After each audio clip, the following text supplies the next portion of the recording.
বাদশার দরবারে পরের দিন সকালবেলায় মুসলমান সৈন্যদের হাজির করা হলো। বাদশাহ উপস্থিত, জিজ্ঞাসা করতেছেন, তোমাদের এই কাফেলার আমিরকে, তোমাদের এই দলের নেতাকে? যুবক একজন দাঁড়ায় বলে, আমি হলাম এই কাফেলার আমির, এই দলের নেতা। কারণ দুনিয়ার নিজাম হলো দলের দলপতি, গোত্রের গোত্রপতি, বংশের বংশপতি।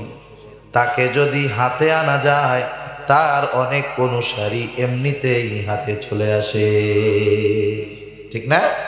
সেজন্য নেতাকে যদি আগে বশ করা যায়, কর্মী এমনিতেই কি হয়ে যায়, বশ হয়ে যায়। বলতেছে, তোমার নাম কি? বলে, আমার নাম হলো আব্দুল্লাহ ইবনে হুযাফা।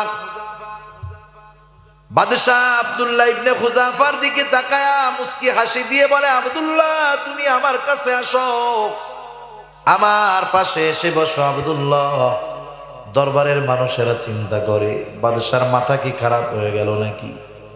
কারণ তৎকালীন সময়ের অন্যতম সুপার পাওয়ার হলো রোম। তার বিরুদ্ধে যুদ্ধ করতে আসছে। রোম সম্রাট হাসি দিয়া শত্রুকে পাশে নিয়ে বসায়। কি কারণ? সবাই তো মনে করছে এই বুঝি বাদশাহ নির্দেশ দিবে, যাও।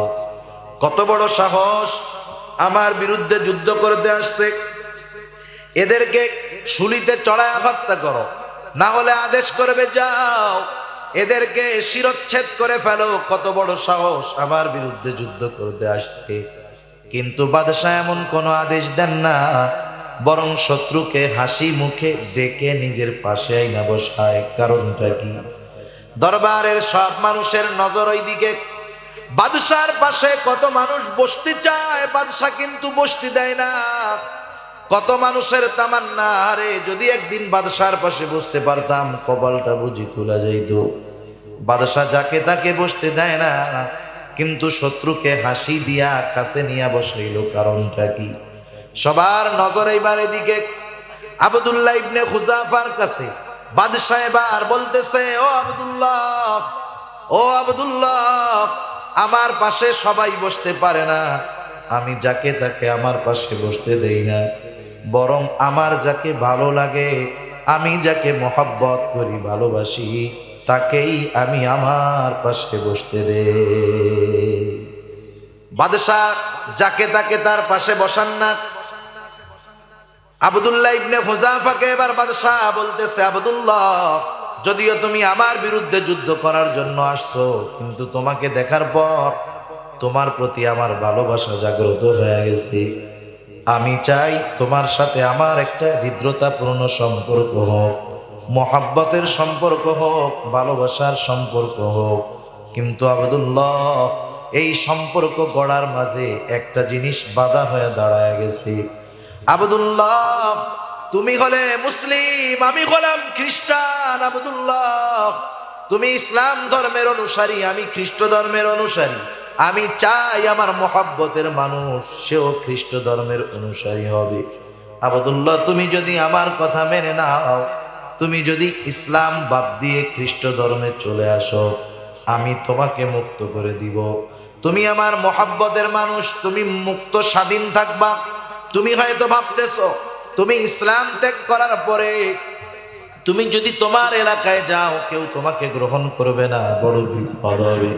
চিন্তার কোনো কারণ নাই আব্দুল্লাহ, আমার ঘরে সুন্দরী যুবতী একটা কন্যা আছে, আমার এই মেয়েটাকে আমি তোমার সাথে বিবাহ দিয়ে দিব। ও আব্দুল্লাহ, বিবাহের দিন আমার বিশাল সাম্রাজ্যের অর্ধেক আমি তোমার নামে লিখে দিব। আমার মৃত্যুর পর বাকি অর্ধেকের মালিকও তুমি হয়ে যাবে। আব্দুল্লাহ, কত বড় প্রস্তাব! এখন যদি তুমি আমার কথা মানো, সব পুরস্কার তোমাকে দেওয়া হবে। কত বড় অফার! আব্দুল্লাহ ইবনে হুযাফা বাদশার কথা শুনতেছে, আর রাগে তার শরীরের রক্তগুলো গরম হয়। কারণ সাহাবায়ে কেরামের কাছে সবচাইতে দামি বস্তু হলো ঈমান, সবচাইতে ঘৃণার বস্তু হলো কুফর। তারা দুনিয়া ছেড়ে কুফর ত্যাগ করে ঈমান গ্রহণ করছে। ঈমানের জন্য তারা সব কিছু করতে তৈয়ার। বাদশার কথা যখন শেষ, বসে থাকা আব্দুল্লাহ রাগে ক্ষোভে দাঁড়ায় গেছে। শরীরের লোম কোপ দিয়ে ঘাম বের হচ্ছে। বাদশার দিকে ফিরে ঈমানি আওয়াজে আব্দুল্লাহ ইবনে হুযাফা বলে, এই রবের কুকুর, তুই কি দুনিয়ার বিনিময়ে আমার ঈমান কিনতে চাস? তুই শুনে রাখ, এত তোর সামান্য রোম সাম্রাজ্য, তুই যদি আমাকে গোটা দুনিয়ার মালিকও বানায় দেস, আমি আব্দুল্লাহ আমার ঈমান তোর কাছে বিক্রয় করব না। কাছেও চারটি কালিমা প্রিয়, সেই চার কালিমা হলো সুবহানাল্লাহ, আলহামদুলিল্লাহ, লা ইলাহা ইল্লাল্লাহু, আল্লাহু আকবার। যেই চার কালিমা আল্লাহর কাছে প্রিয়, যেই চার কালিমা আল্লাহর রসুলের কাছে প্রিয়, সেই চার কালিমা যদি আমরা আমাদের প্রিয় বানাই, লাভ বেশি না কম? অনেক বেশি।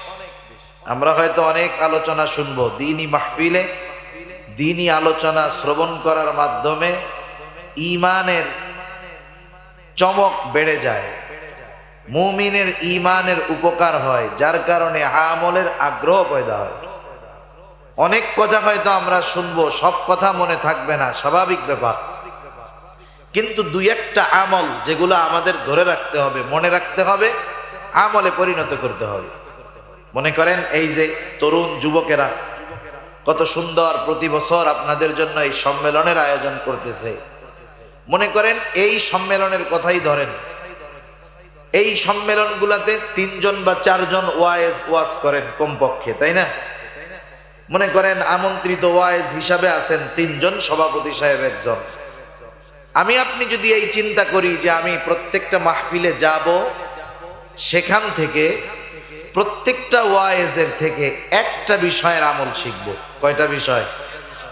এই নিয়ত নিয়ে যদি কেউ 6 বছর এই মাহফিলে উপস্থিত থেকে থাকে, তার শুধুমাত্র এই মাহফিল থেকে নতুন তার জীবনে 18টা আমল যোগ হওয়া সম্ভব। ঠিক কিনা বলেন?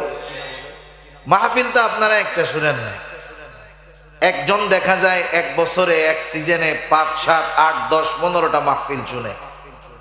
প্রত্যেকটা মাহফিল থেকে যদি একটা আমল খুঁজা বাইর করে যে এইটা আমি এই মাহফিল থেকে ধরলাম, তাহলে একটু চিন্তা করেন, প্রতি বছর যদি 15টা মাহফিলে কেউ অংশগ্রহণ করে, 10 বছর যদি সেই কাজগুলা করে, নতুন 150টা আমল তার আমল নামায় যোগ হয়। ঠিক কিনা বলেন?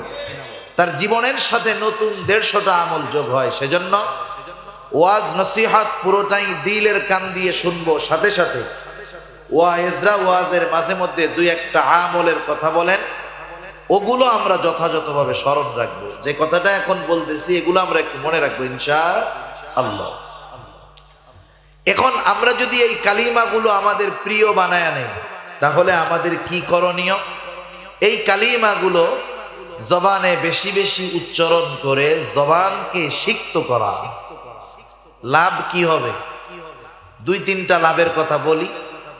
1 নাম্বার, আল্লাহর রাসূল সাল্লাল্লাহু আলাইহি ওয়াসাল্লাম বলেন, তোমরা 2টো জিনিস হেফাজতের গ্যারান্টি দাও।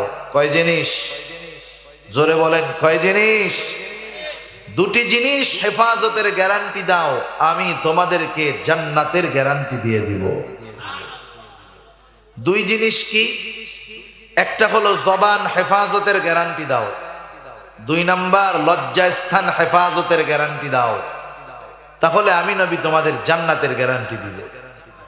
2 নাম্বার, রাসূলুল্লাহ সাল্লাল্লাহু আলাইহি ওয়াসাল্লাম বলেন, প্রকৃত মুসলিমকে, প্রকৃত মুসলমানকে, যে বেশি বেশি গরুর গোশত খায়, হ্যাঁ, প্রকৃত মুসলমানকে আল্লাহ রাসূল সাল্লাল্লাহু আলাইহি ওয়াসাল্লাম এক হাদিসের মধ্যে প্রকৃত মুসলমানের পরিচয় দিতে গিয়ে বলেন, আল মুসলিম মান সালিমাল মুসলিমুনা মিন লিসানিহি ওয়া ইয়াদিহি। প্রকৃত মুসলমান হলো সে যার হাত আর জবানের অনিষ্ট থেকে, তার জবান এবং হাতের অনিষ্ট থেকে, ক্ষতি থেকে অপর মুসলমান নিরাপদ থাকে, সেই হলো আসল মুসলিম। তাহলে বুঝে থাকলে বলেন, প্রকৃত মুসলমান হতে হলে জবানের হেফাজতের দরকার আছে না নাই? জান্নাতের গ্যারান্টি যদি পেতে হয় নবীর থেকে, জবানের হেফাজতের দরকার আছে না নাই? তাহলে জবান হেফাজতের মাধ্যম কি? জবান হেফাজতের অন্যতম মাধ্যম হলো জবানকে আল্লাহর জিকির দ্বারা সিক্ত করা। যদি বেশি বেশি জিকির আমরা জবানে উচ্চারণ করতে পারি, একজন কোরআন পড়তে পারে, কোরআনও তো জিকির। আফজালুজ যিকর এক বর্ণনায় আসছে, আর এক বর্ণনায় আসছে আফজালুজ যিকরি লা ইলাহা ইল্লাল্লাহ। আফজালুজ যিকর সর্বোত্তম জিকির হলো লা ইলাহা ইল্লাল্লাহ। আর এক বর্ণনায় আসছে আফজালুজ যিকরি তিলাওয়াতুল কোরআন। আফজালুজ যিকর হলো কোরআন তিলাওয়াত করা। যে কোরআন তিলাওয়াত করতে পারে সে করবে, যে ওগুলো বেশি না পারে, কোরআন বেশি মুখস্থ নাই, সহজ সুবহানাল্লাহ আলহামদুলিল্লাহ লা ইলাহা ইল্লাল্লাহ পড়বে। লাভ কি? যেই ব্যক্তি তার জবানকে জিকির দ্বারা সিক্ত করে, সর্বহালতে সর্ব অবস্থায় জিকির করে, আল্লাহ তাআলা বলেন ওই লোকটাই আসল জ্ঞানী। সুবহানাল্লাহ। আমরা মনে করি বড় ডক্টরেট আছে, ডিগ্রি আছে, ও মনে হয় বড় জ্ঞানী। দুনিয়ার মানুষ যাকেই জ্ঞানী বলুক না কেন, প্রকৃত জ্ঞানী সে যাকে আল্লাহ তাআলা জ্ঞানী বলছেন। ঠিক কিনা বলেন? আল্লাহ তাআলা বলেন জ্ঞানী কারা? জ্ঞানীদের পরিচয় দিতে গিয়ে আল্লাহ সুবহানাহু ওয়া তাআলা পবিত্র কোরআনুল কারীমের মধ্যে বলেন, আল্লাযীনা ইয়াযকুরুনাল্লাহা কিয়ামা ওয়া কুউদান ওয়া আলা জুনুবিহিম ওয়া ইয়াতাফাক্কারুনা ফী খালকিস সামাওয়াতি ওয়াল আরদ রব্বানা মা খালাকতা হাযা বাতিলা সুবহানাকা ফাকিনা আযাবান নার। আল্লাহ তাআলা এই আয়াত সহ সামনের আরো কয়েকটা আয়াতে প্রকৃত জ্ঞানী কারা তাদের পরিচয় আল্লাহ তাআলা তুলে ধরেছেন। জ্ঞানীদের পরিচয় দিতে গিয়ে আল্লাহ তাআলা একেবারে প্রথমেই বলেন জ্ঞানী হলো তারা কারা? আল্লাযীনা ইয়াযকুরুনাল্লাহ, যারা আল্লাহর জিকির করে। সুবহানাল্লাহ। যারা আল্লাহর জিকির করে কিয়ামা দাঁড়ানো অবস্থায়, ওয়া কুউদা বসা অবস্থায়, ওয়া আলা জুনুবিহিম শোয়া অবস্থায়। এক কথায় সর্বহালতে যারা আল্লাহর জিকির করে এরা জ্ঞানীদের অন্তর্ভুক্ত। আরো কিছু গুণ আছে, কিন্তু প্রথমেই আল্লাহর জিকির যারা সর্ব অবস্থায় করে এরা প্রকৃত জ্ঞানীদের অন্তর্ভুক্ত। আল্লাহ তাআলা আমাদের সবাইকে আমাদের জবানগুলোকে তার জিকির দ্বারা সিক্ত করার তৌফিক দান করুন। আরো একটু জবান খুলে বলি আমিন। সময়টা বললে ভালো হতো। সম্মানিত উপস্থিতি, আমি যে আয়াতগুলো আপনাদের খিদমতে তিলাওয়াত করেছি, উক্ত আয়াতে কারিমাগুলোর মধ্যে আল্লাহ সুবহানাহু ওয়া তাআলা আমাদেরকে এ দুনিয়ার জমিনে ঈমান আনলে যে পরীক্ষা দেওয়া লাগবে, আল্লাহ তাআলা এ খবর আমাদেরকে জানায় দিয়েছেন। কোন কোন বিষয়ের পরীক্ষা দিতে হবে আল্লাহ তাআলা এও আমাদেরকে জানায় দিয়েছেন। আমরা এখানে যারা আছি আমরা তো সবাই মুমিন নাকি? একটু জোরে বলেন না, মুমিন তো নাকি? হ্যাঁ। যদি অন্য ধর্মের কেউ আসেন তাদের আসতে কোনো বাধা নাই। তা আমরা যারা নিজেদেরকে মুমিন দাবি করি, বলি যে আমরা মুমিন, এই দাবি আমরা যারা করি, আমাদের দাবির বিপরীতে আল্লাহ তাআলারও কিছু কথা আছে। আমরা এখানে যারা আছি আমরা তো সবাই নিজেদের মুমিন দাবি করি নাকি? কারা কারা করি? একটু হাত উঁচা করি তো। নারায়ে তাকবীর, নারায়ে তাকবীর। মাশাআল্লাহ, একটু খেয়াল দিয়ে শুনি। আমরা যারা দাবি করি আমরা মুমিন, আমাদের দাবির বিপরীতে আল্লাহ তাআলার বক্তব্য কি? আল্লাহ তাআলা বলেন, আহাসিবান নাস আন ইউতরাকু আন ইয়াকুলু আমান্না ওয়া হুম লা ইফতানুন। আল্লাহ রাব্বুল আলামিন বলেন, মানুষ কি এটা মনে করে নাকি? মানুষ কি এইটা মনে করে যে সে নিজেকে বলবে সে মুমিন আর তার পরীক্ষা নেওয়া ব্যতীত তাকে ছেড়ে দেওয়া হবে? তার মানে আল্লাহ তাআলা জানায় দিলেন যে নিজেকে মুমিন বলে দাবি করবে, অবশ্যই তার এই দাবির বিপরীতে তাকে ঈমানের পরীক্ষা দেওয়াই লাগবে। আল্লাহ রাব্বুল আলামিন জানায় দিলেন পরীক্ষা দেওয়াই লাগবে। আল্লাহ তাআলা পরীক্ষা নিবেন এই ঘোষণা দিয়ে আমাদের প্রতি বড় দয়া করেছেন, বড় ইহসান করেছেন। কারণ যে কোনো প্রতিষ্ঠান, দ্বীনি প্রতিষ্ঠান হোক আর জেনারেল প্রতিষ্ঠান হোক, প্রত্যেকটা জায়গায় পরীক্ষার আগে ওই প্রতিষ্ঠানের মধ্যে নোটিশ টানায়া দেওয়া হয় কি হয় না? অনেক আগের থেকে ঘোষণা টানায়া দেওয়া হয়, নোটিশ, জরুরি বিজ্ঞপ্তি। 1-1.5 মাস 2 মাস আগে মাদ্রাসা কর্তৃপক্ষ নোটিশ টানায়া জানায়া দেয়। 2 মাস পর নির্দিষ্ট একটা তারিখ দিয়ে বলা হয়, আগামী অমুক মাসের অমুক তারিখ থেকে মাদ্রাসা বা স্কুলের পরীক্ষা শুরু হবে। প্রত্যেকটা শিক্ষার্থীকে পরীক্ষায় ভালো ফলাফল অর্জনের জন্য যথাযথভাবে প্রস্তুতি গ্রহণ করার জন্য বলা হলো। ঘোষণা দেওয়া হয় কি হয় না? বক্সের আওয়াজ বাড়ান, বক্সের আওয়াজ বাড়ান, আওয়াজ ছাড়েন। বক্সের আওয়াজ বাড়াবেন, আওয়াজটা ছেড়ে দেবেন, সুন্দর হইতে হবে আওয়াজ। তাহলে পরীক্ষার আগে ঘোষণা টাঙায় দেওয়ার উদ্দেশ্য হলো যাতে পরীক্ষা যারা দিবে, শিক্ষক টানায় দিয়েছেন যাতে করে ছাত্রছাত্রী শিক্ষার্থীরা প্রস্তুতি নিয়ে ভালো ফলাফল করতে পারে। কেন আগের থেকে ঘোষণা টানায় দেওয়া হয়? কারণ শিক্ষকেরা চান এই ঘোষণা জানবার পর আমাদের ছাত্রছাত্রীরা জানি পরীক্ষায় প্রস্তুতি নেয় এবং ভালো ফলাফল তারা করতে পারে। ঠিক না? আগের থেকে ঘোষণা দেওয়ার উদ্দেশ্য তো এটাই, যে পরীক্ষার প্রস্তুতি নিয়ে জানি ভালো ফলাফল করতে পারে। দুনিয়ার কোনো শিক্ষক চায় না যে তার ছাত্র ফেল যাক, চায় নাকি? বরং তার বিষয়ে যদি তার ছাত্র ভালো ফলাফল করে, অন্যান্য ছাত্রদের, অন্যান্য শিক্ষকদের সামনে ওস্তাদ গর্বের সাথে বলে, দেখছেন আমার ছাত্ররা কত ভালো ফলাফল করছে। তার মানে ওস্তাদ পরীক্ষা নেন ঠিক, কিন্তু চান না ছাত্র ফেল যাক। কারণ কি? ছাত্রের প্রতি ওস্তাদের একটা মহব্বত আছে, ভালোবাসা আছে। এই জন্য পরীক্ষা নিলেও মহব্বতের কারণে, ভালোবাসার কারণে ওস্তাদ চায় না ছাত্র ফেল যাক। আল্লাহ রাব্বুল আলামিন সেই জন্য পরীক্ষার ঘোষণা আগে দিয়ে দিলেন, যাতে করে বান্দা আগের থেকেই পরীক্ষার প্রস্তুতি নিতে পারে।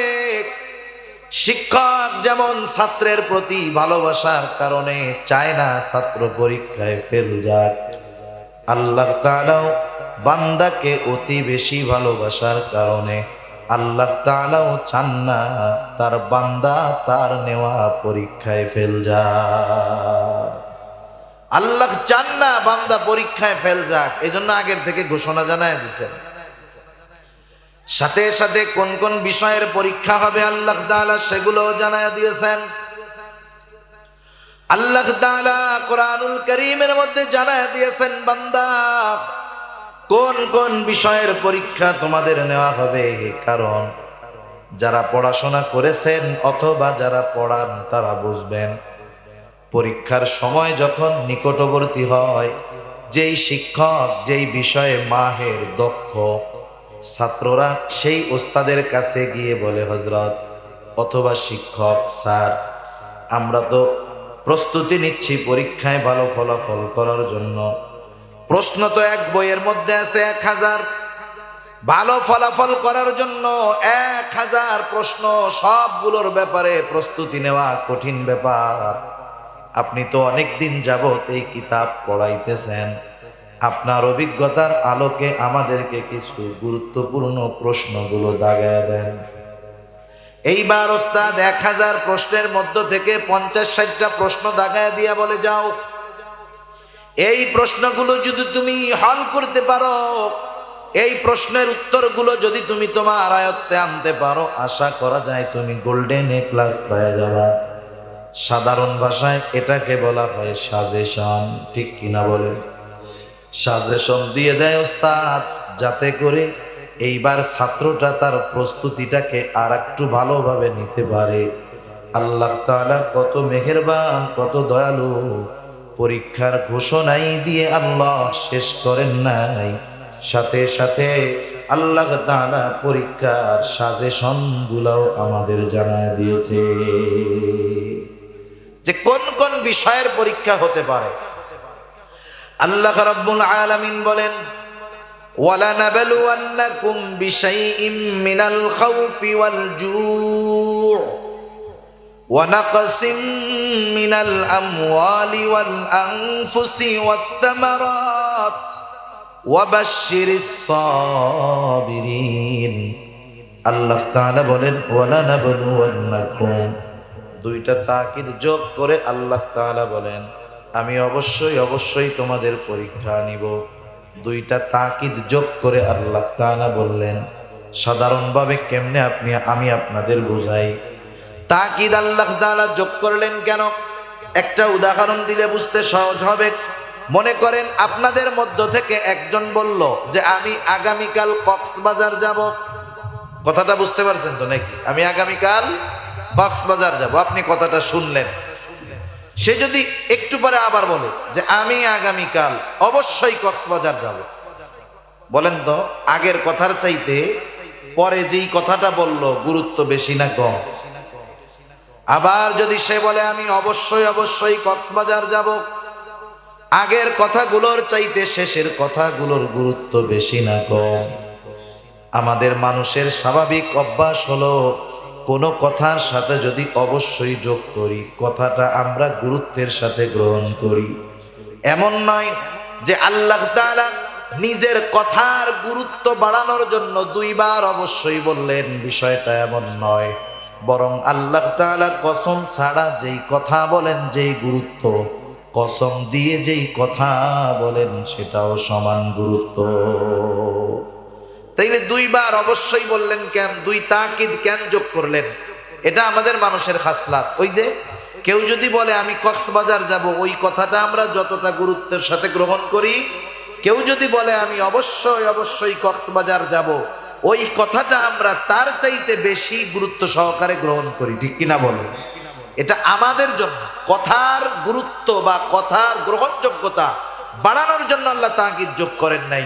আমরা জানি গুরুত্বের সাথে কথাটাকে গ্রহণ করি, এই জন্য আল্লাহ তাকিদ যোগ করছে। কথা বুঝতে পারছেন? আল্লাহ রাব্বুল আলামিন এবার বললেন আমি অবশ্যই অবশ্যই তোমাদের পরীক্ষা নিব। তার মানে আমাদের পরীক্ষা দেওয়াই লাগবে। পরীক্ষাগুলো কোন কোন বিষয়ের হবে? আল্লাহ রাব্বুল আলামিন বলেন বিশাইইম মিনাল খাউফ। বান্দা, এক নম্বরে তোমাদের ভয়ের মাধ্যমে পরীক্ষা নেওয়া হবে। দুই নাম্বার ওয়াল জু', ক্ষুধা অভাব দারিদ্রতার মাধ্যমে পরীক্ষা নেওয়া হবে। তিন নাম্বার মালের ক্ষতির মাধ্যমে পরীক্ষা নেওয়া হবে। চার নাম্বার ওয়াল আনফুস, জানের ক্ষতির মাধ্যমে পরীক্ষা নেওয়া হবে। পাঁচ নাম্বার ওয়াস সামারাত, ফল ফসলের ক্ষতির মাধ্যমে পরীক্ষা নেওয়া হবে। আল্লাহ তাআলা এই জায়গায় 5 ধরনের পরীক্ষার কথা বলছেন। কয় ধরনের একটু জোরে বলেন? 5 ধরনের পরীক্ষার কথা আল্লাহ তাআলা বলেছে। মুফাসসিরিনে কেরাম বলেন একজন মুমিন যে নিজেকে বাস্তবে মুমিন বলে দাবি করে এই দুনিয়ায়, তাকে হয়তো এই 5 বিষয়ের পরীক্ষার সম্মুখীন হওয়া লাগতে পারে। হয়তো কারো একটা কম, কারো একটা বেশি, কিন্তু প্রত্যেক মুমিনকে এই 5 বিষয়ের মধ্য থেকে একটা বিষয়ের হলেও পরীক্ষা যিনি নিবেন তিনি কে? মানে এই 5 বিষয়ের 5টা অথবা কমপক্ষে একটা হলেও পরীক্ষা দিতে হবে, এটা নিশ্চিত, কোনো সন্দেহ নাই। তাহলে বলেন যেই পরীক্ষা সুনিশ্চিত দেওয়াই লাগবে, ফাঁকি দেওয়ার কোনো উপায় নাই, সেই পরীক্ষার প্রস্তুতি নেওয়ার দরকার আছে না নাই? আল্লাহ তাআলা 1 নম্বরে বললেন বিশাইইম মিনাল খাউফ। ভয় ভীতির মাধ্যমে মুমিনের ঈমানের পরীক্ষা নেওয়া হবে। হাজারো বছর থেকে চলে আসতেছে, পৃথিবীর শুরু থেকে নিয়েই চলে আসতেছে। কেউ যদি ঈমানের উপরে চলতে চায়, চলতে যায়, হক কথা বলতে চায়, বলেন তো হাজারো রকমের বাধা বিপত্তি ভয় ভীতি তার আছে না নাই?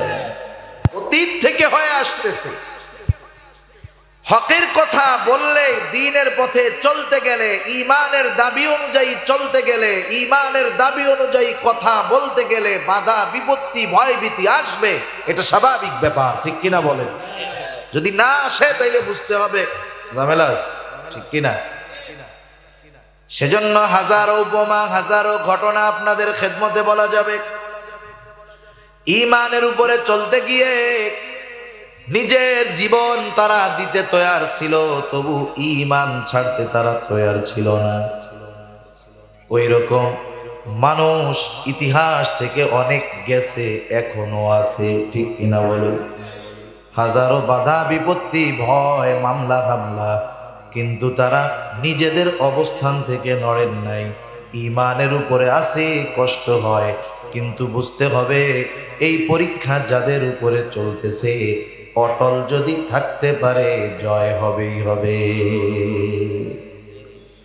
রাসূল আকরাম সাল্লাল্লাহু আলাইহি ওয়াসাল্লামের একজন সাহাবী আব্দুল্লাহ ইবনে হুযাফা রাদিয়াল্লাহু তাআলা আনহু, হযরত ওমর রাদিয়াল্লাহু তাআলা আনহুর সময় যখন রোমদের সাথে মুসলমানদের সরাসরি যুদ্ধ শুরু হয়ে গেল, রোম সম্রাট আদেশ করেছে মুসলমানদের ঈমানের পাওয়ারের কথা শুনলাম, সেনাপতির প্রতি নির্দেশ, যুদ্ধের ফলাফল যা হয় হোক, কিছু জীবিত মুসলমান সৈন্য তুমি আমার কাছে ধরে আনবা।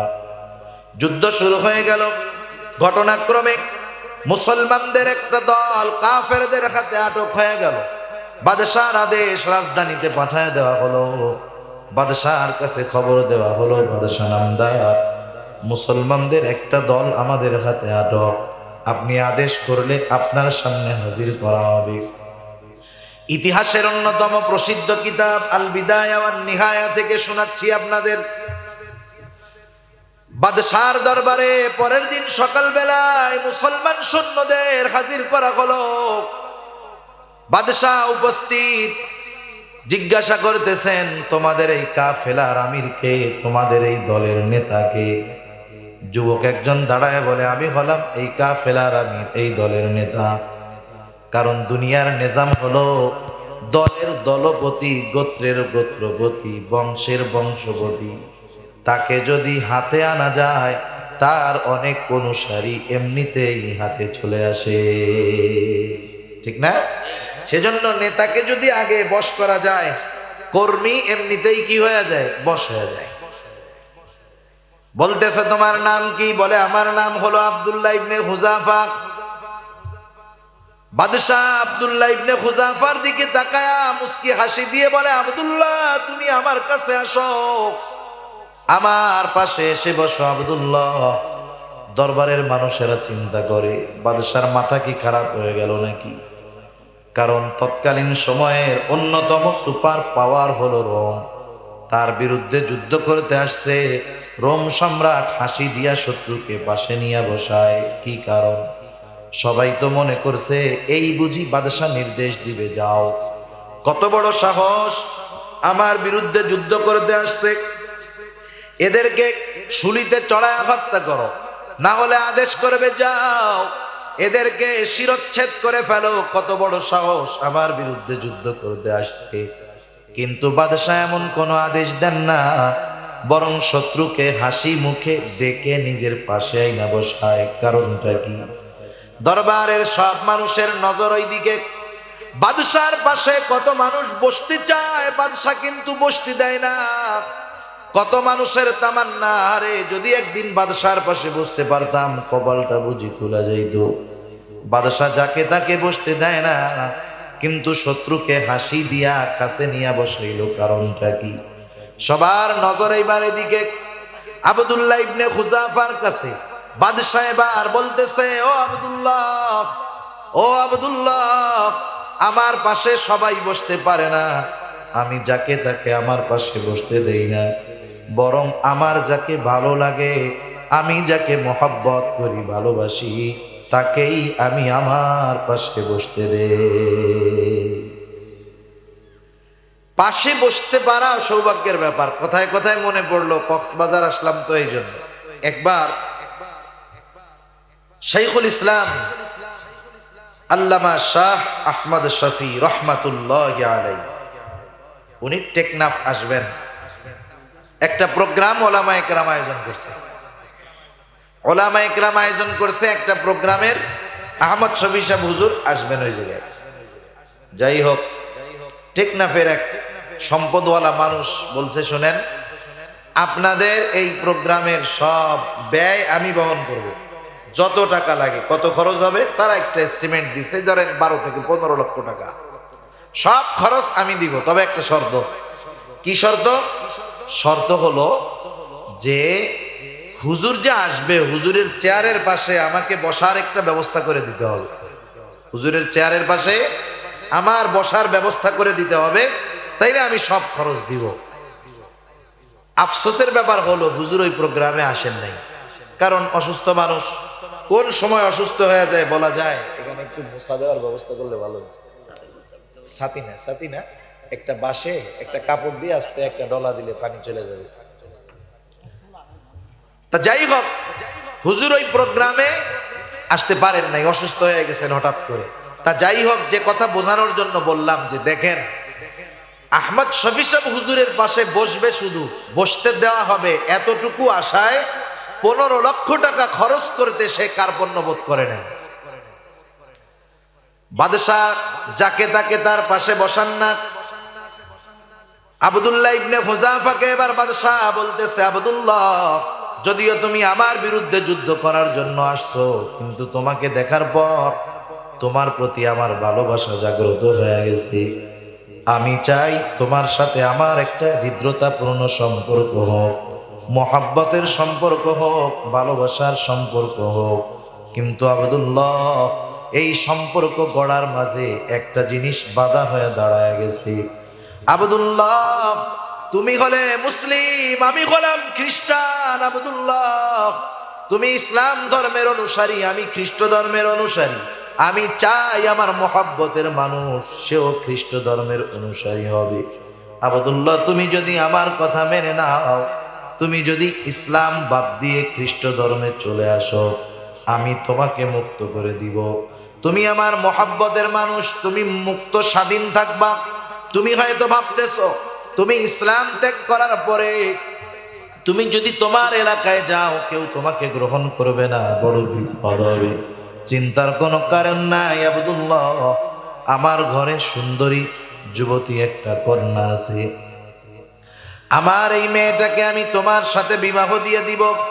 ও আব্দুল্লাহ, বিবাহের দিন আমার বিশাল সাম্রাজ্যের অর্ধেক আমি তোমার নামে লিখে দিব। আমার মৃত্যুর পর বাকি অর্ধেকের মালিকও তুমি হয়ে যাবে। আব্দুল্লাহ, কত বড় প্রস্তাব! এখন যদি তুমি আমার কথা মানো, সব পুরস্কার তোমাকে দেওয়া হবে। কত বড় অফার! আব্দুল্লাহ ইবনে হুযাফা বাদশার কথা শুনতেছে, আর রাগে তার শরীরের রক্তগুলো গরম হয়।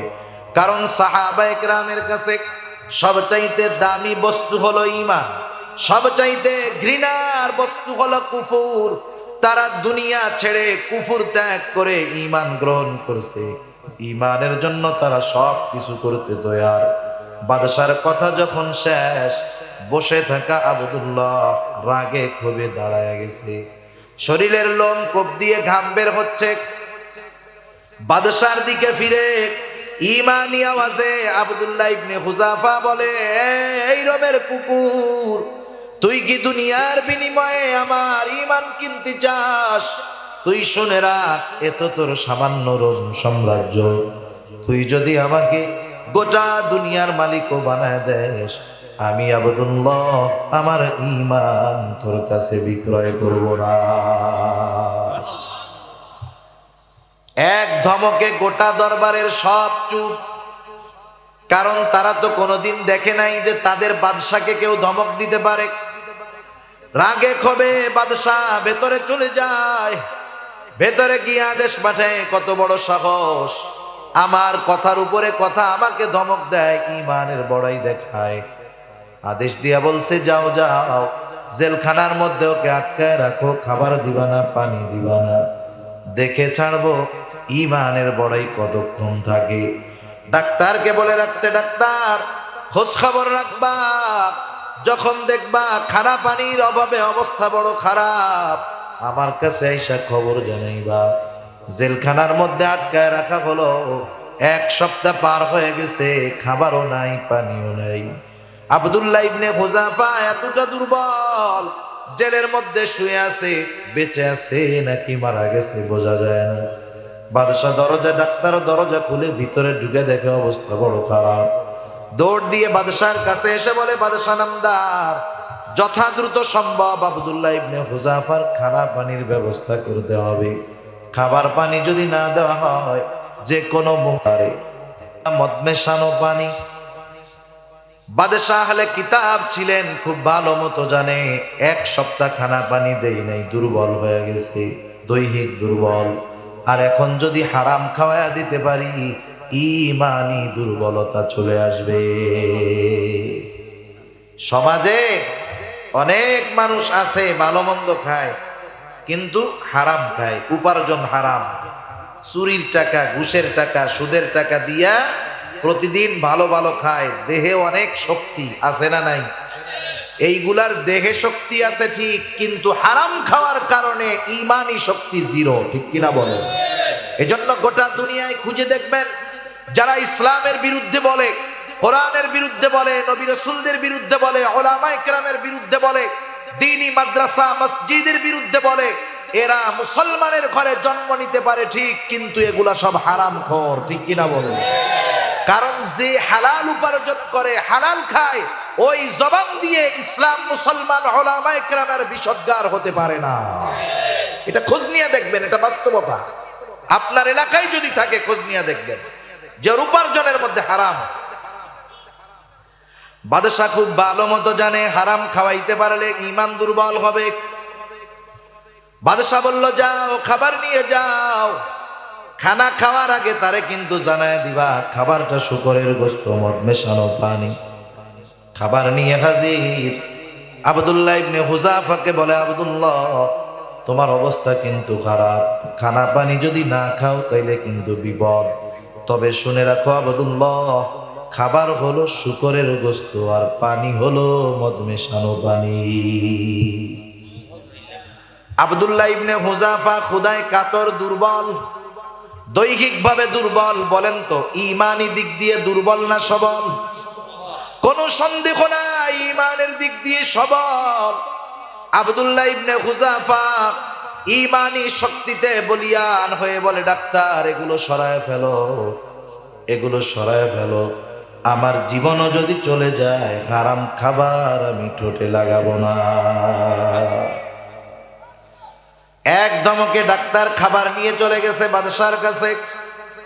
গিয়ে বলে, বাদশাহ, বুঝতে পারলাম না, একটু আগে কথা বলার কোনো শক্তি নাই, যখন জানাইলাম খাবার হলো হারাম, কোথার থেকে শক্তি আসলো জানি না। এক ধমক দিছেই বলে, জীবন চলে গেলেও না হারাম খাবে না। বাদশাহ আরো রাগান্বিত হয়ে গেলেন। বলে, আগামী দিন সকালবেলায় বড় ডেকসি, বড় পাতিলের মধ্যে তেল গরম করবা। বাদশাহর আদেশ, বড় পাত্রের মধ্যে তেল গরম করা হলো। বাদশাহ আদেশ করলেন, যাও আব্দুল্লাহ ইবনে হুযাফাকে আমার সামনে হাজির করো। আব্দুল্লাহ ইবনে হুযাফা এতটা দুর্বল, দুজনের কাঁধে ভর করে বাদশার সামনে হাজির। একা একা চলার মতো শক্তি নাই। বাদশাহ আব্দুল্লাহ ইবনে হুযাফাকে বলে, আব্দুল্লাহ, এখনো সময় আছে, আমার কথা মানো, নাইলে বড় পাতিলের মধ্যে তেল গরম হয়ে গেছে, ফুটন্ত তেল টকবক করতেছে, না হলে কিন্তু তোমার অবস্থান হবে ওই তেলের মধ্যে। আব্দুল্লাহ ইবনে হুযাফা বলে, বাদশাহ, আমি জীবন দিতে তৈয়ার, তবু ঈমান ছাড়ব না। বাদশাহ এবার বলে, জানো তোমার অবস্থা কি হবে ওইখানে ফালাইলে? বাদশাহ আদেশ করলেন, যাও জেলখানা থেকে একজন মুসলমান কয়েদি ধরে আনো। বাদশাহর আদেশে একজন মুসলমান কয়েদি ধরে আনা হলো। বাদশাহ আদেশ করলেন, যাও ওকে তেলের মধ্যে ফালায় দাও। বাদশাহর আদেশে যখন তাকে ফুটন্ত তেলের মধ্যে ফালায় দেওয়া হয়, সাথে সাথে ভাজা ভাজা হয়ে গেছে, হাড্ডি থেকে মাংসগুলো আলাদা হয়ে যায়। শাহাদাতের অমীয় সুধা পান করলো। এইবার বাদশাহ বলে, দেখছো ওর যেই পরিণতি তোমারও সেই পরিণতি হবে যদি আমার কথা তুমি না মানো। আব্দুল্লাহ তার অবস্থার উপরে অনড়, বলে বাদশাহ আমি জীবন দিতে তৈয়ার, তবু ঈমান ছাড়ব না।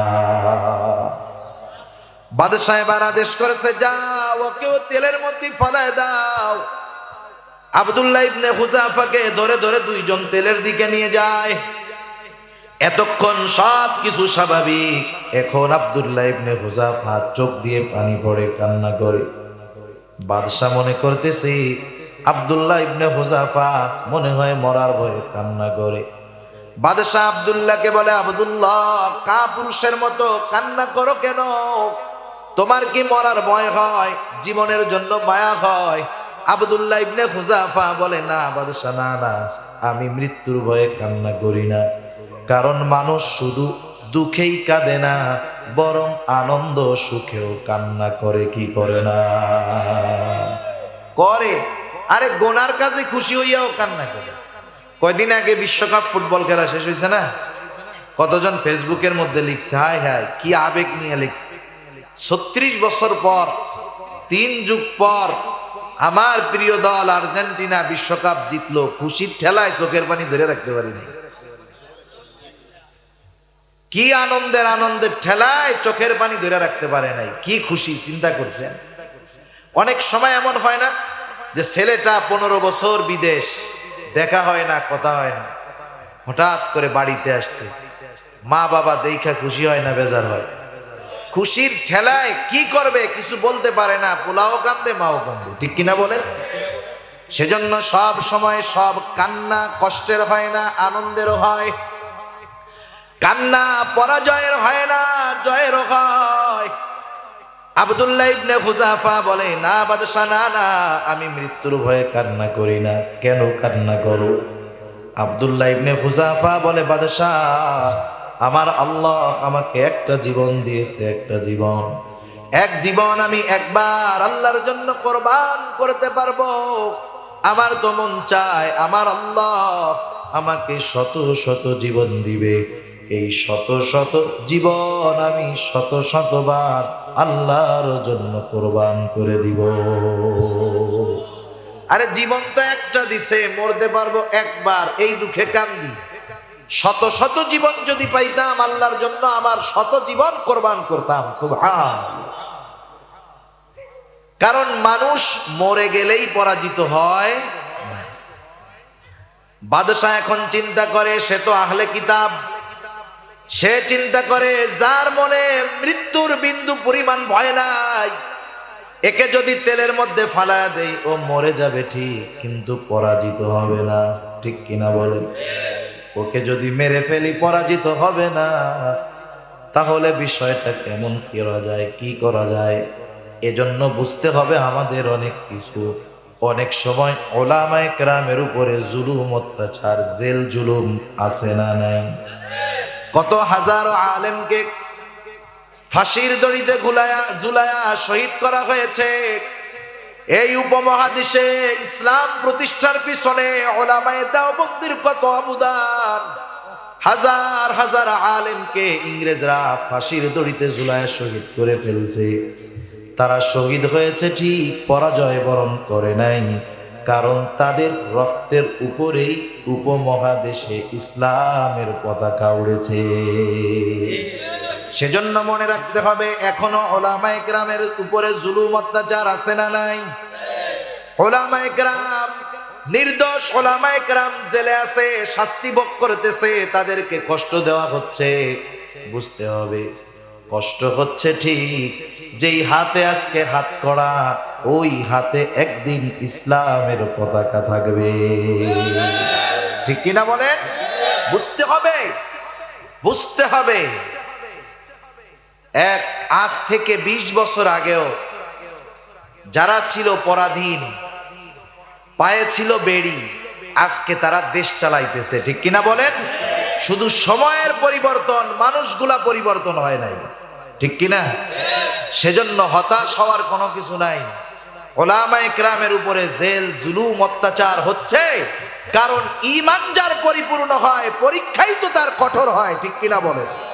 এই পরীক্ষা দিতে গিয়ে যদি শাহাদাত বরণ করে সেই চূড়ান্ত জয়ী।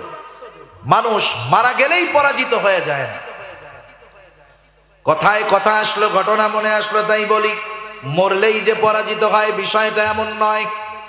সেজন্য বুঝতে হবে উলামায়ে কেরামকে জেলখানায় আটকায় রাখা মানেই যে ইসলামকে নিস্তব্ধ করে দেওয়া এমন নয়, বরং মনে রাখতে হবে আপনারা যারা আগ্নেয়গিরি চিনেন তারা বুঝবেন পৃথিবীর অন্যান্য দেশে, শীত প্রধান দেশে বড় বড় পাহাড়ের উপরে শীতের সময় বরফ পড়ে একেবারে আচ্ছাদিত হয়ে যায়, বরফে ভরা।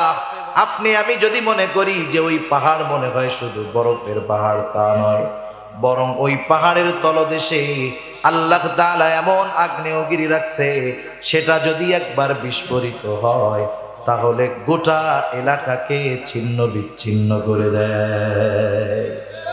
সমুদ্র উপরে দেখি পানি, কিন্তু নিচে আছে বিশাল আগ্নেয়গিরি। কিছুদিন আগে প্রশান্ত মহাসাগরের মধ্যে ছোট্ট একটা আগ্নেয়গিরি বিস্ফোরিত হয়েছে।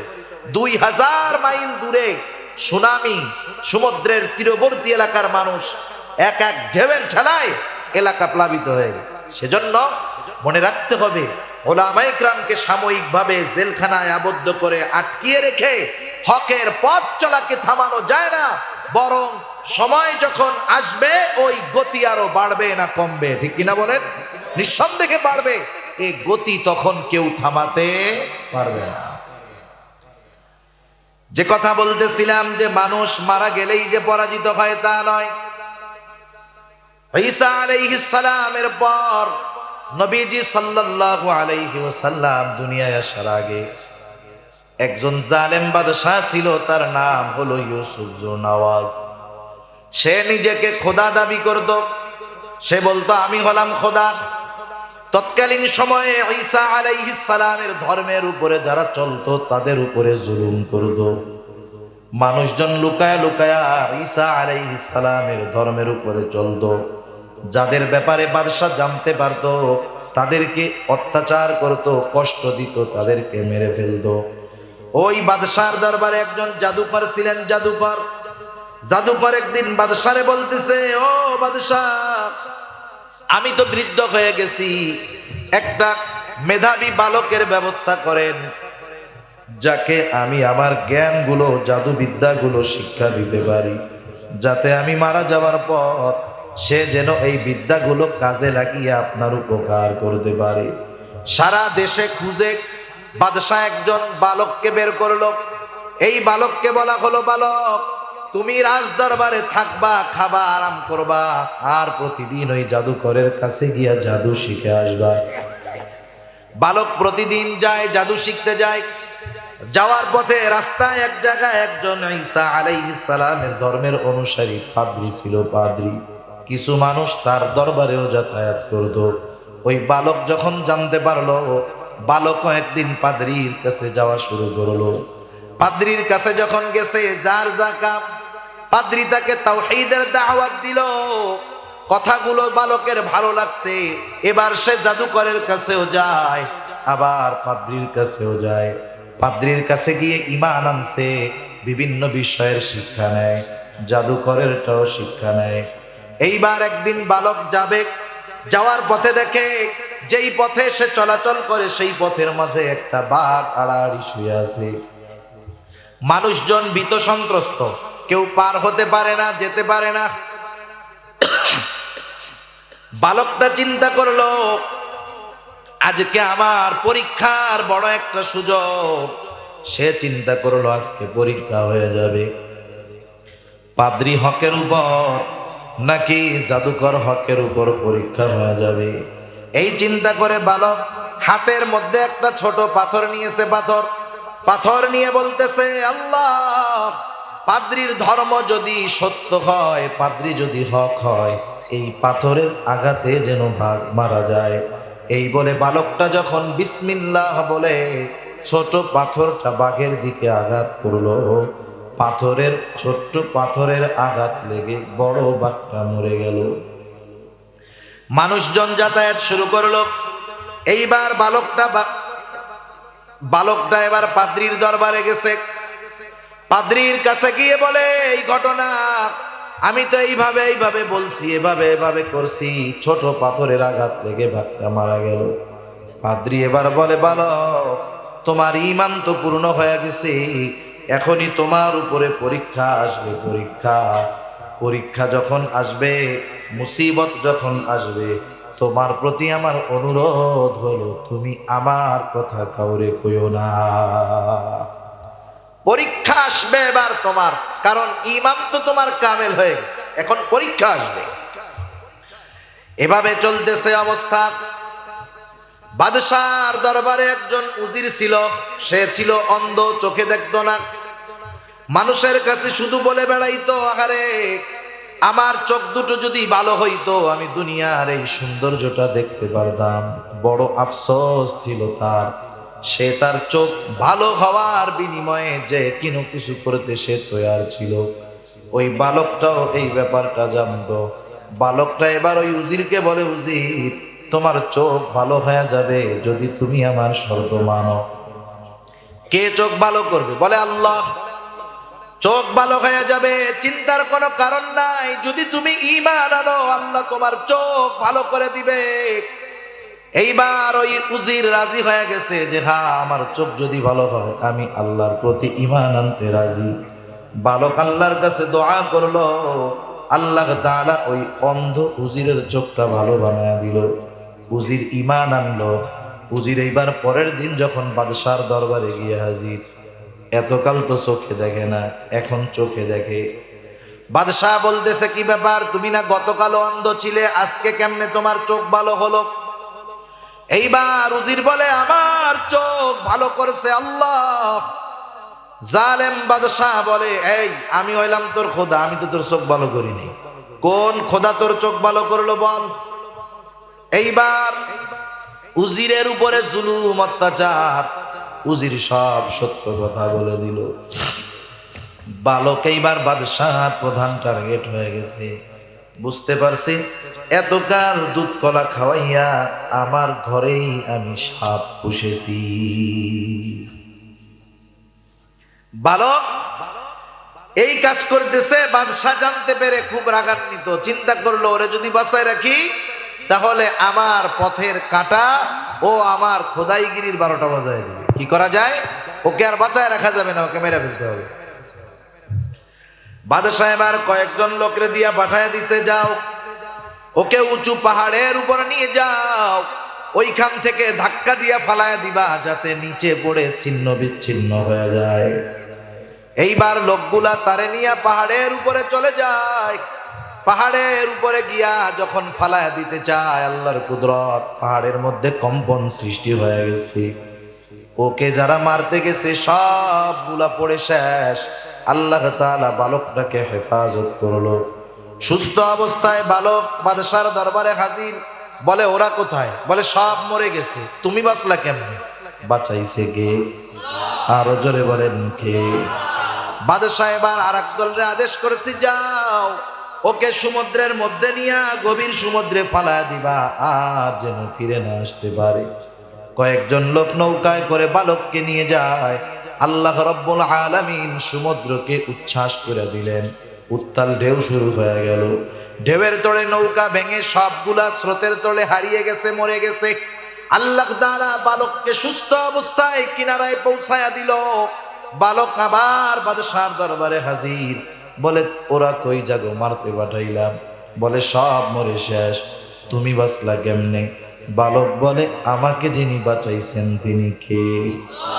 আরো জোরে বলেন না কে?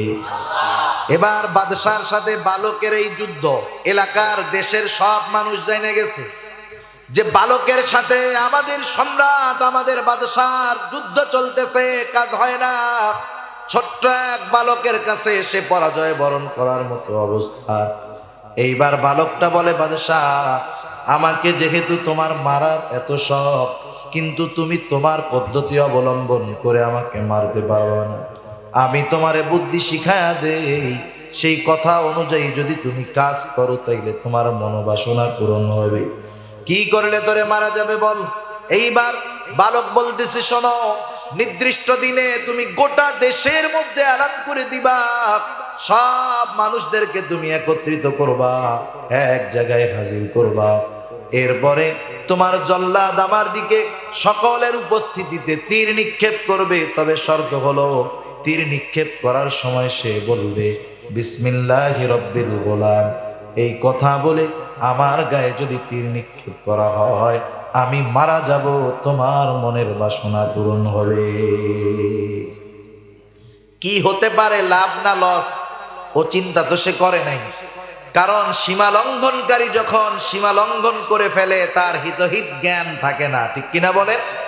ফেরাউন যখন লোহিত সাগরের পাড়ে গিয়ে দেখে যে বিশাল এক রাস্তা, ফেরাউন তো অত বলদ ছিল না যে সে বুঝতে পারে নাই যে এই রাস্তা বনি ইসরাইলের জন্য নিরাপদ, আমার জন্য বিপদ, ঠিক কিনা বলেন?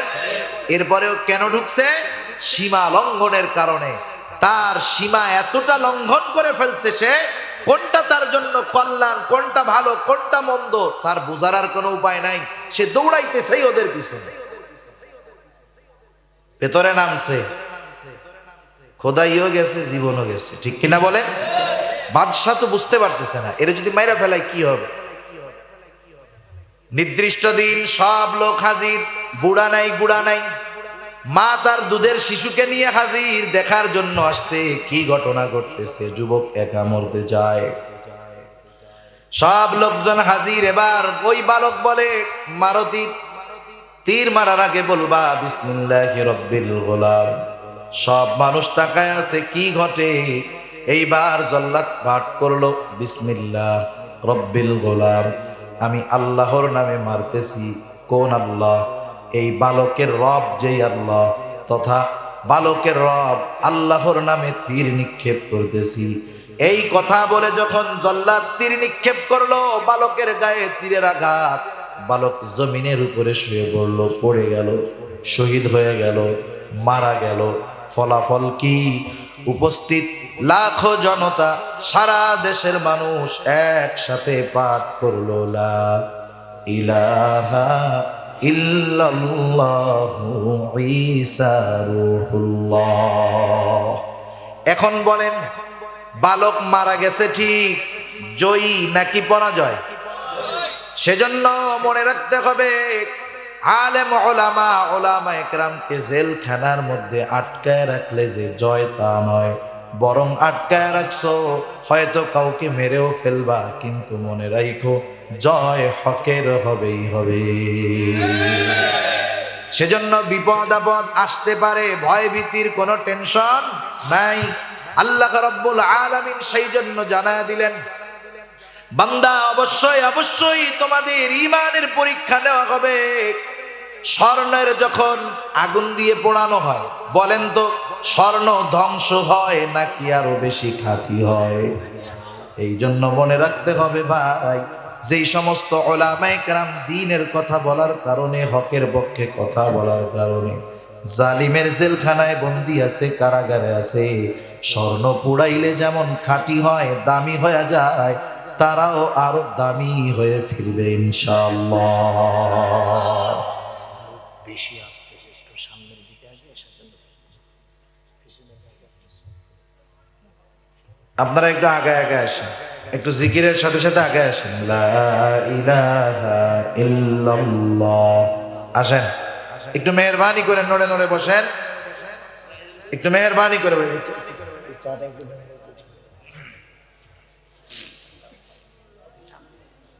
লা ইলাহা ইল্লাল্লাহ, লা ইলাহা ইল্লাল্লাহ,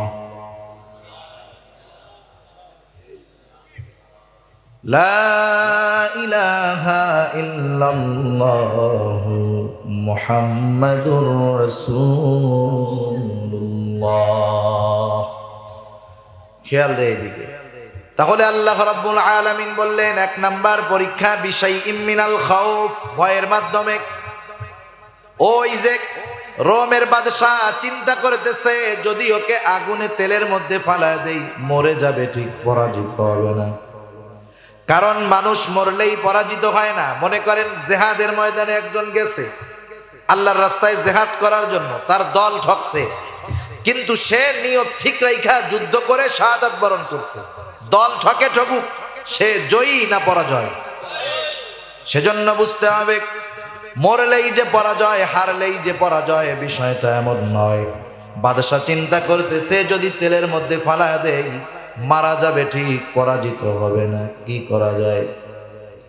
বাদশা এবার বললেন, আব্দুল্লাহ কিছুই করা লাগবে না, আরবের রীতি অনুযায়ী তুমি শুধু আমার কপালে একটা চুমা দাও, আমি তোমাকে মুক্ত করে দিব, আর কিছু লাগবে না। আব্দুল্লাহ ইবনে হুযাফা চিন্তা করে, বাদশাহ আমি তোর কপালে একটা চুমা দিব ঠিক, কিন্তু আমার জীবনের বিনিময়ে নয়।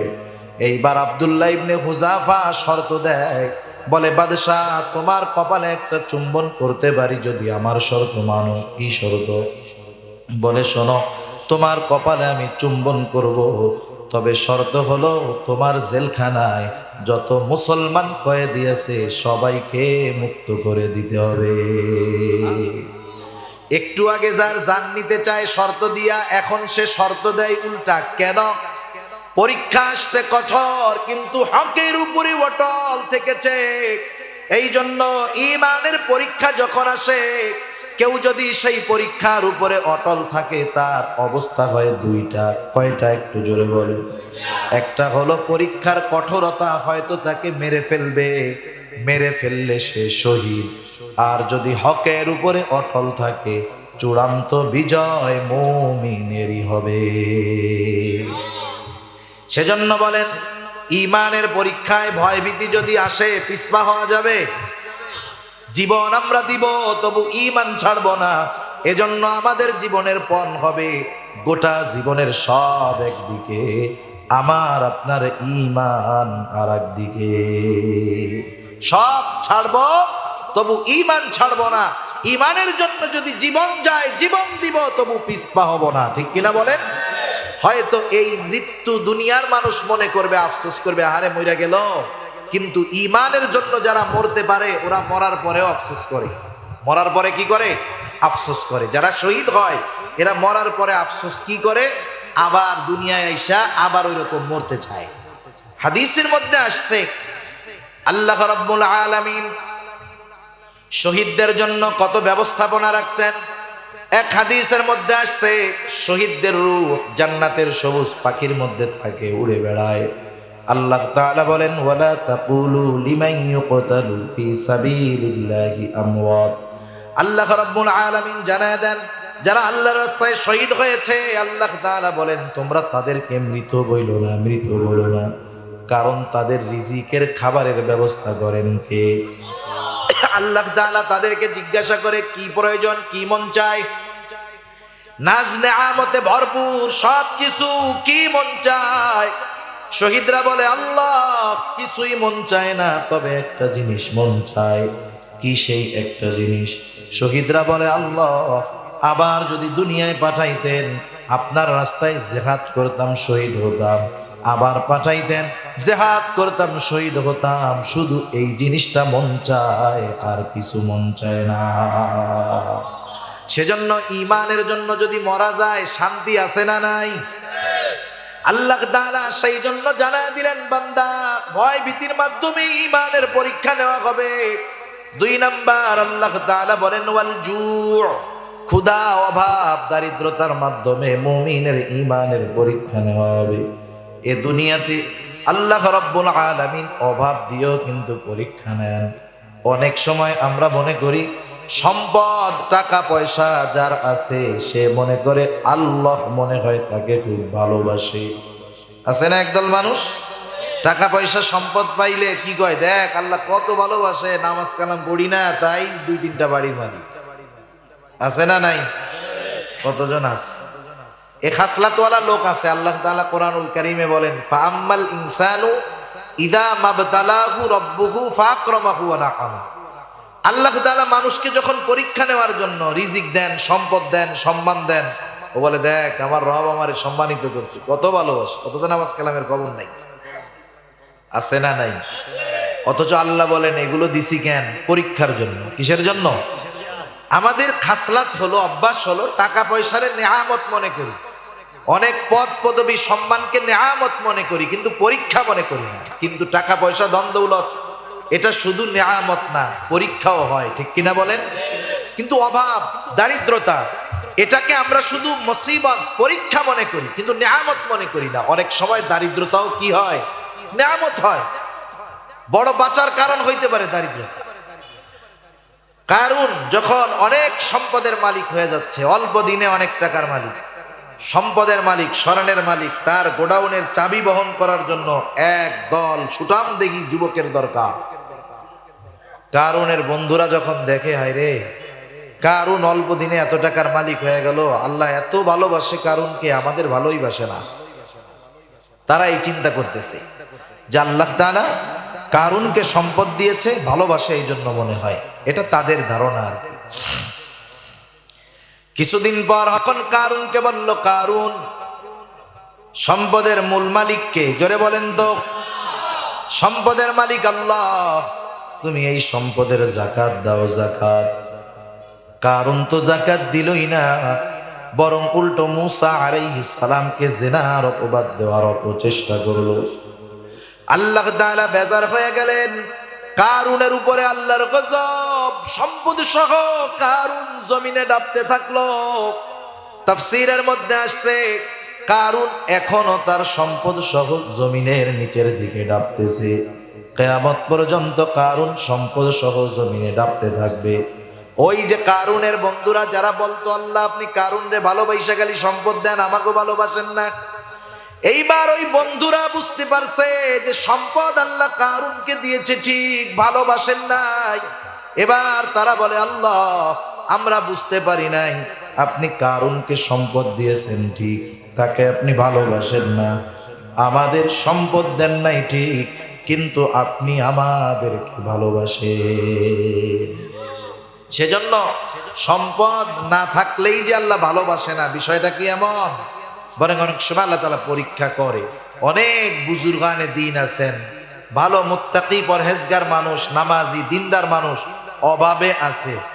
এরকম লোক সমাজে আছে না নাই? আছে। নবী রাসূলগণ কষ্টে কাটাইছে বেশি, এজন্য কেউ বলবে নবীদের আল্লাহ ভালোবাসতো না, এটা বলার সুযোগ আছে? কোনো সুযোগ নাই। সেজন্য আল্লাহ তাআলা মাঝে মধ্যে সম্পদ কম দিয়ে হলো পরীক্ষা নেন, যে বান্দা বেশি পাইলে তো খুব ভালোই থাকে, কমের সময় কি আমারে মনে রাখে কিনা এটাও পরীক্ষা করেন, বেশি দিয়েও পরীক্ষা করেন যে বেশি পেয়ে আবার আমাকে ভুলে যায় কিনা। সেজন্য আল্লাহ তাআলার কাছে অনেক সময় আমরা অনেক কিছু চাই, কিন্তু আল্লাহ দেন না। অনেকে চায় না, ভালো মানুষ দোয়া করে, আল্লাহ কতকাল আর এই অভাবে থাকবো, আল্লাহ আমার অভাবটা দূর করে দেন, অভাবটা দূর করে দেন। আমরা দোয়া করি, কিন্তু দেখা যায় কি যে দোয়া করে এটা পায় না। হয় কি হয় না? কারণ মানুষের প্রত্যেকটা দোয়ার তিনটা অবস্থা হয়। কয় অবস্থা হয়? তিন অবস্থা। প্রথম অবস্থা, দোয়া করার সাথে সাথে আল্লাহ কবুল করে, দোয়া করার সাথে সাথে আল্লাহ কবুল করে। এরকম কবুলের ঘটনা আমার আপনার জীবনে অনেক ঘটে, কিন্তু আমরা হিসাব রাখি না। কেমনে? বোঝানোর জন্য বলি, মনে করেন এখান থেকে রাত ৩টায় আপনার সন্তান অথবা আপনার মা বাবা অসুস্থ হলো, কথার কথা অসুস্থ হলো, আপনাকে কক্সবাজার নিয়ে যাইতে হবে। স্বাভাবিক দৃষ্টিকোণ থেকে ৩টা-৪টার সময় আপনাদের এই রাস্তায় সিএনজি পাওয়া যায়? যায়? স্বাভাবিক পাওয়া যায় না। কিন্তু আপনি মনে মনে চিন্তা করতেছেন, এখন বের হইছেন আর মনে মনে বলতেছেন, আল্লাহ একটা সিএনজি হইলে কত ভালো হইতো। আপনি দেখলেন কি আপনার পাশের বাড়ি যে সিএনজি চালায়, ও সিএনজি নিয়ে এখানে দাঁড়ায় আছে, কেমন জানি আপনারই নিয়ে যাওয়ার জন্য অপেক্ষা করতেছে। ভাই কই যাও? আরে ভাই আমার এক আত্মীয় এই মাত্র কক্সবাজার ঢাকার থেকে এসে নামছে, ওরে আনতে যাইতে হবে। তুমি কই যাবা? আরে আমার মা অসুস্থ, চলো আমিও যাই তোমার লগে। এইরকম, এটা একটা উদাহরণ দিলাম আর কি। এরকম অনেক ঘটনা জীবনে আমাদের ঘটে, যে দোয়াটা হয়তো হাত উঁচা করে বলি নাই, মনে মনে বলতেছি আল্লাহ তাআলার কাছে, চাইতেছি, সাথে সাথে আমার এই সেই ব্যবস্থা আল্লাহ করে দিছে। হয় কি হয় না বলেন?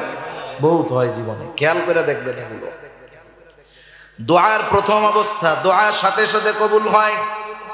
দোয়ার দ্বিতীয় অবস্থা, দোয়া করে আজকে, এই দোয়া যা করে সেটা আল্লাহ দেয় 10 বছর পর।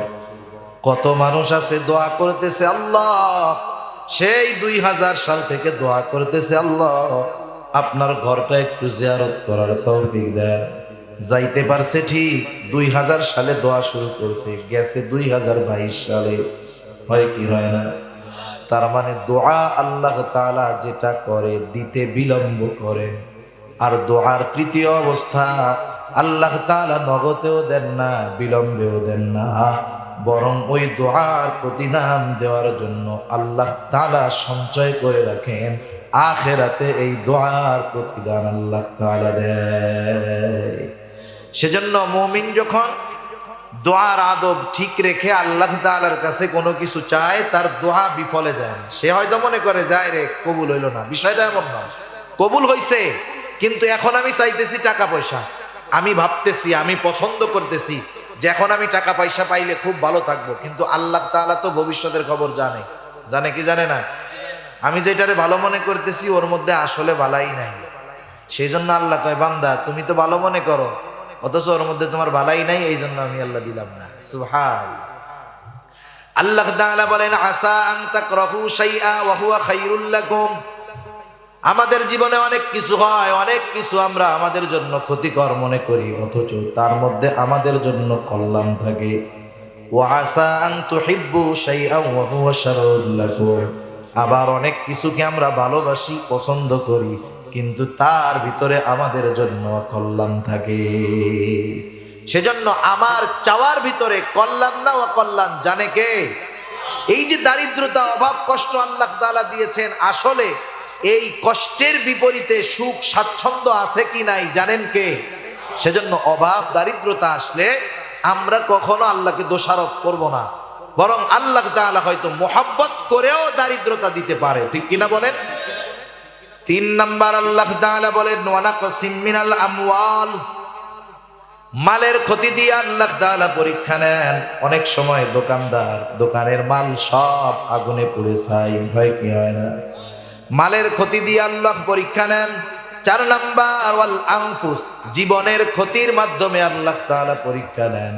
মুফাসসিরিনে কেরাম বলেন, জীবনের ক্ষতির মাধ্যমে পরীক্ষাটা 2 ভাবে হয়। একটা হলো স্বয়ং আল্লাহ নিজের জানের মাধ্যমে আল্লাহ পরীক্ষা নেন, ক্ষতির মাধ্যমে। আর একটা হলো আপনজনের ক্ষতির মাধ্যমে পরীক্ষা নেন। যাদের সন্তান আছে তারা একটু বুঝে শুনে জবাব দিবেন। মনে করেন আপনার হাত কেটে গেছে, ব্যথা লাগবে কি লাগবে না?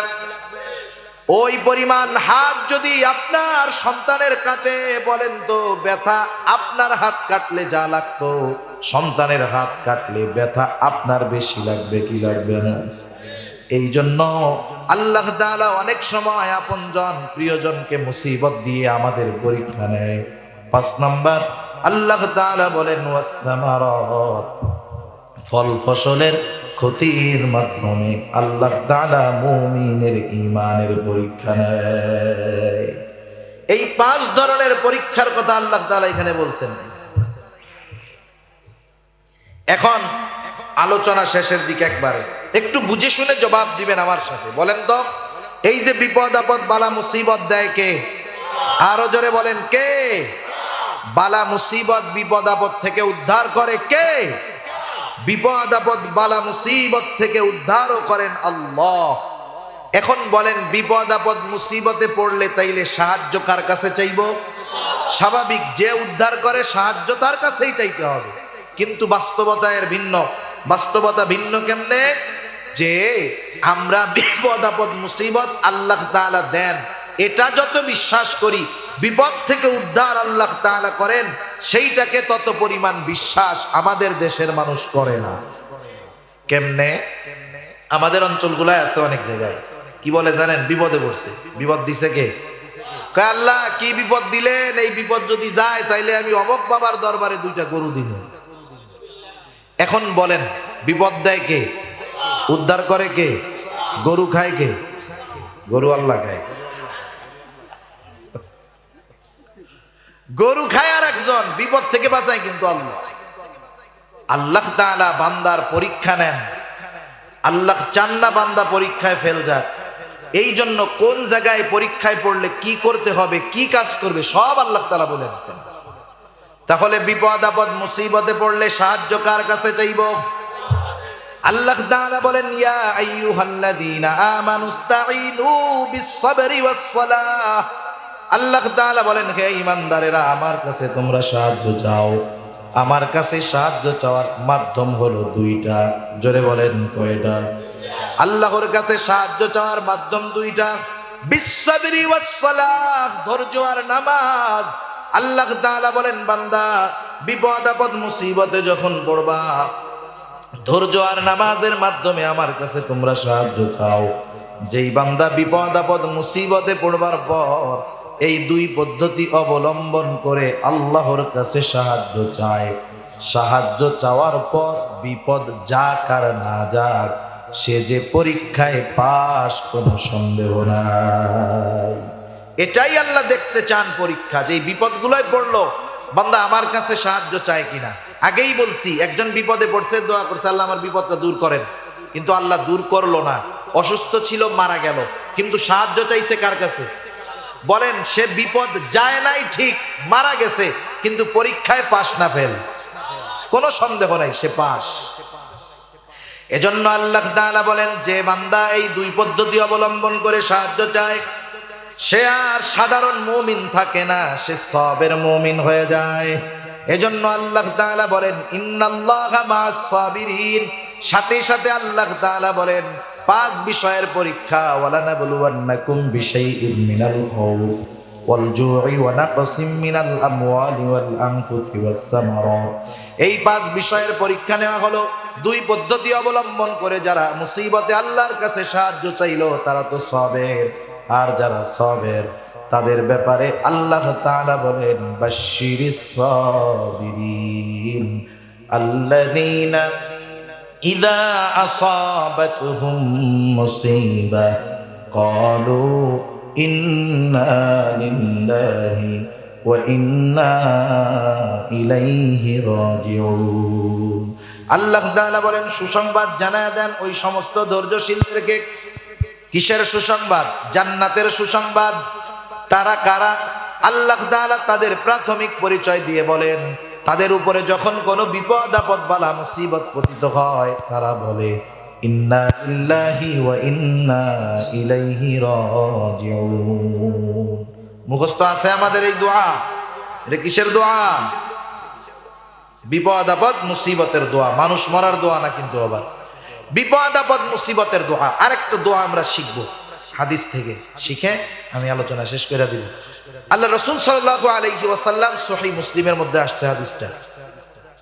রাসূলুল্লাহ সাল্লাল্লাহু আলাইহি ওয়াসাল্লাম বলেন, তোমরা যখন বিপদ আপদ মুসিবতে পড়বা, তোমরা বলবা ইন্না লিল্লাহি ওয়া ইন্না ইলাইহি রাজিউন। এই দোয়াটুকু শিখায়েছেন আল্লাহ। প্রথমে এটা বলবা, অর্থ হলো নিশ্চয়ই আমরা আল্লাহর জন্যই, তার নিকটেই আমরা প্রত্যাবর্তন করব। এরপরে নবীজি শিখায়া দিলেন, আল্লাহুম্মা আজুরনি ফি মুসিবাতি ওয়া আখলিফ লি খায়রাম মিনহা। এইটুকের অর্থ হলো, আল্লাহুম্মা আজুরনি ফি মুসিবাতি, আয় আল্লাহ আপনি আমার এই বিপদের প্রতিদান দেন, বিপদ থেকে বাঁচান, প্রতিদান দেন। শুধু তাই না, ওয়া আখলিফলি খায়রাম মিনহা, আমি বিপদের মাধ্যমে যা হারিয়েছি তার চাইতে উত্তমটা আমাকে আপনি ফিরায় দেন। নবীজি বলেন, বিপদ আপদ মুসিবতে যে এই আমল করবে, বিপদের মাধ্যমে সে যা হারাবে তার চাইতে উত্তমটা তাকে যিনি ফিরাইয়া দিবেন তিনি কে? সেজন্য দোয়াটা আমরা শিখবো, উলামায়ে কেরামের কাছ থেকে শিখে নিব।